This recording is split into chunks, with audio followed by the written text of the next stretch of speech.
Leksikon utvrda bilježi da je Samoborski stari grad jedna od najvećih srednjovjekovnih i novovjekovnih utvrda u Hrvatskoj.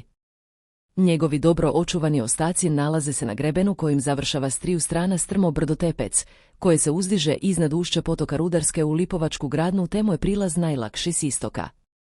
Jezgru utvrde čine ostaci visoke branič kule kvadratnog tlocrta, podignute na kamenoj stijeni u drugoj polovici 13. stoljeća. Za vladavine grofova Celjskih oko kule je sagrađena nova utvrda.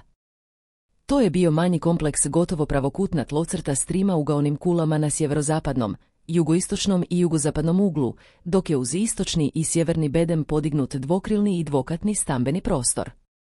Najkasnije potkraj 15. ili početkom 16. stoljeća sjeverno od jezgre sagrađeno je utvrđeno predgrađe s manjim bastionom u sjeverozapadnom kutu te kulom polukružnog tlocrta u sjeveroistočnom kutu, u prizemlju u kojoj se nalazio glavni ulaz u kompleks s pokretnim mostom.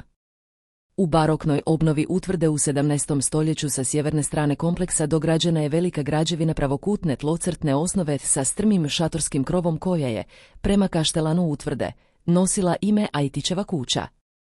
Također je sa zapadne strane dograđeno treće krilo stambenog prostora, dok su stara srednjovjekovna krila stambenog prostora prema dvorištu bila otvorena arkadnim hodnicima.